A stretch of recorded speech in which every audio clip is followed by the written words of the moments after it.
as a director, I think as a director, my responsibility would be to make sure everyone's on task, and that's the main job. I try to make sure that I try to organize everything. I'm really into organizing. I'm really into managing. I'm a really good managing person, organizing person. So I think, in my view, I think there's a lot more to it than just organizing and making sure everyone's on track. But that's what the general view of a director, that the general audience would think, that director is a person who makes sure everyone stays on task. We're following the plans. We are meeting deadlines. We're meeting criteria, requirements. We're getting stuff done. But personally, I think my responsibility as a director is a lot more than that.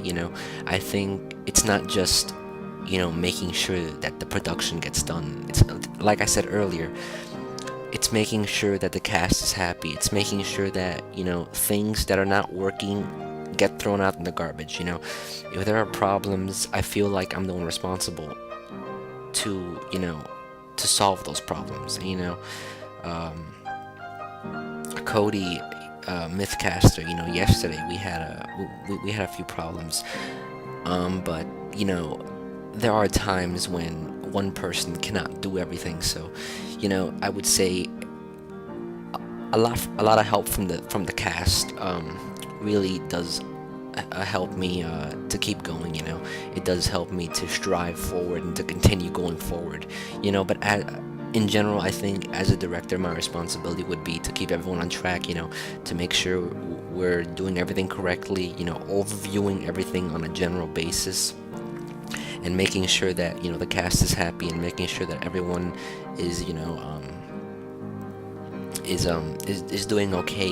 I think if a problem occurs, if anything happens, I always feel like it's my responsibility. I always feel like if something goes wrong, I feel like it's my fault. Because a person at such a high position, if you want to be a director, if you want to be an assistant director, if you want to be a chief administrator, if you want to be anything on a high level, I think you have to learn to take responsibility. And, I think the way I view it is that I feel like when something goes wrong, it's my responsibility. And if something fails, I feel like it was my fault and I need to fix those mistakes.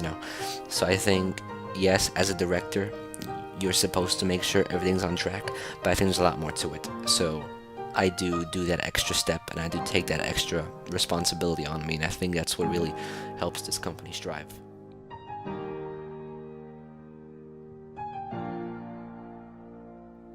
The hackings, there were actually two hackings, and I mean, these hackings are just, they're really annoying, because I mean, the first hacking we had was with a cast member. Actually, we hired someone, and I believe his name was Nicholas, and you know we hired him to be part of the cast. He was an 18-year-old, I believe. He was an 18-year-old. And as soon as I heard that, and as soon as I got to talk to him a little bit, he had this very careless attitude, and this, like, he was a little bit cocky. I mean, so I wasn't quite sure if I want to have him on a team, but I also felt like, why not give the guy a chance? I feel like everyone deserves a chance. So I gave the guy a chance, and back in that time, Spiral Studios, I believe, we were on our Spiral Studios channel, because that was our first name for the actual group.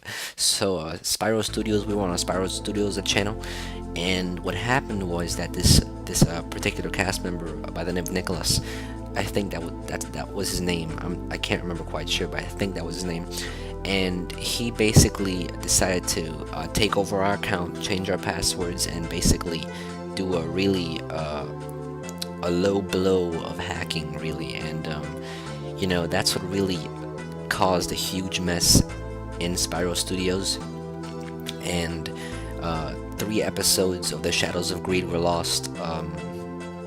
A lot of stuff was lost. I believe some directors' corners were lost. 1 or 2 director corners were lost, and 3 episodes of the Shadows of Greed were lost. And you know, that just really sucks because we finished the entire Shadows of Greed, and we were so glad and we were so happy that we finished it after a week of straight filming. I remember we were filming for one whole straight week. I mean, every time we got online, it was filming, and we tried to film every opportunity we got. And when we finished Shadows of Greed, we felt really accomplished. And then all of a sudden, Nicholas comes in, hacks, and we lose Shadows of Greed the last 3 episodes. So that's why also we don't have the Shadows of Greed complete anymore, and we are calling those the lost episodes. But the second hacking was quite recent actually, and I forgot the girl's name. It was a girl. I forgot her name again. No, I guess it doesn't really matter whose name it was because it doesn't really matter. But it was a girl who hacked. Supposedly she found our password out, and I don't know how she found our password out. I still don't know how she found it out because it wasn't. I mean, it was an easy password. But I mean, who would sit there actually and say, okay, let's try this password, let's try this password, let's try this password? I mean, who would sit there? I mean, who would be so cruel and have such a low, characterizational personality and just, try to do that? I mean, and I didn't find out until beginning of November, and the entire month of November, I was trying to get our account back, and start of December, I got a message on Facebook, and on my personal Facebook account, I got a message from, she called herself the new director, and I'm thinking, what the heck, the new director? You must be out of your mind, So, she said, oh, I hacked your account, I'm the new director, and she really messed our channel up. I mean, she did a lot of things, and, at that time, Samantha and Jackie, our public relations manager and our assistant director, they were working with her, but they were working with her to get our account back. They were trying to get on her good side and say, okay, we'll work with you, and eventually get the password from her. So they could take Spiral Creations channel back over, take it over again. But by that time I had already came, and I basically hacked it back because there were some things that the hacker forgot to check, and I got around, and I basically got our account back. But that's why the Who series was started, because Jacqueline and Samantha needed to act like they wanted to film, so they started the Who series, and that's also why the Who series could not be completed because of the second hacking. So we have basically 2 hackings that caused 2 series to be incomplete. But I think that's about it for the hackings.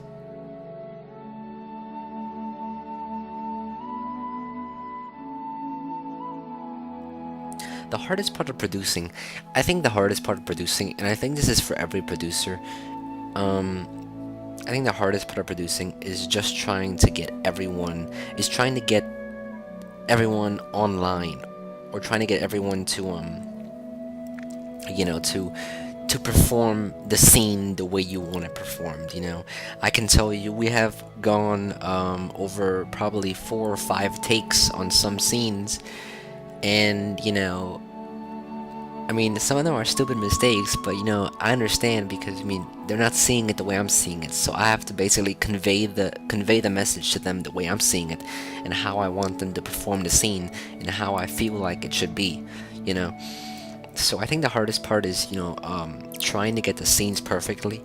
A lot of times there'll be mistakes, and a lot of times I'll say cut, redo, cut, redo, take 2, take 3, take 4, and that's one of the hard part. And the other hard part, just trying to get the cast members, available when we need them. I remember we were doing Shadows of Greed, and we couldn't finish one of the episodes because we were missing a cast member for over a week. So one of our episodes got delayed.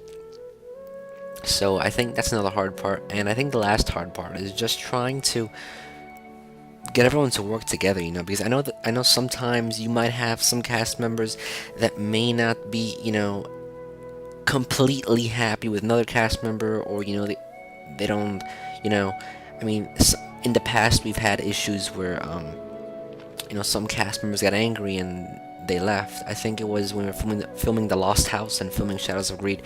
We had a lot of cast members who wanted to try out and be part of the production, but sometimes there came problems. So I think another hard part is trying to keep everyone happy, trying to make sure that everyone's having a good time, and that no conflicts get involved. And I think that's also one of the hardest part of producing. But other than that, I think everything else is quite easy, except for probably in the end when you have all these clips on your computer. You have to try to figure out, okay, how am I gonna put this all together? Because I mean, right now I have probably over 50 recording clips, so I have a lot to go through. So I mean, that's not that hard, but it's just very time consuming. So I think that goes on a time consuming, not that it's hard.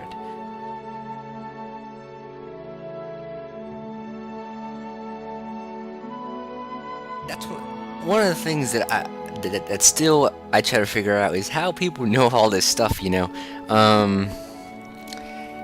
I don't really publicly announce this stuff, but I don't know how people found out, but I'm glad some people are actually you know getting into the Spyro Creations cast and learning about the cast members. I did have a personal description a while ago on our website, so I guess people found out based on that. But to answer the questions, can I rap Eminem? Yes, I can. I don't consider it to be a very high credible, something very high with high credibility. But yeah, I consider it to be a hobby. Here and there I'll do it. But yeah, I can. Am I single? This is gonna be a one-word answer. Yes. So there you go. Whoever asked that question. And what were the other questions? Oh, can I do the British voice? Well, of course I can do the British voice. Every director needs to do the British voiceover. If you can't do the British voiceover, you're not a very good director, of course, So, the perfect way to talk British is this, because every person in industry, every person in the filmmaking productions can talk British, so you have to talk this way. Well, everyone, why am I saying so many times? It's, again, I said that, what's wrong with me? This is absurd. This is totally absurd, for bloody hell, I can't even talk correctly anymore. So yeah, I can do a little British here and there. And can I do the movie trailer voice? Are you talking about the guy that goes in a world where madness was king or something like that? Yeah, I can do that. It takes some audio editing, like you'd probably have to lower my voice like a pitch or two, because the guy who does the inner world speech is actually a really old guy. So you'd actually have to lower the pitch of my voice by like 1 or 2, but I can get really close to it. I've had people tell me, oh, you sound like a movie guy, you could be a great movie announcer. So yes, I can do the a movie guy, but with some minor editing, like not major editing, just like minor editing.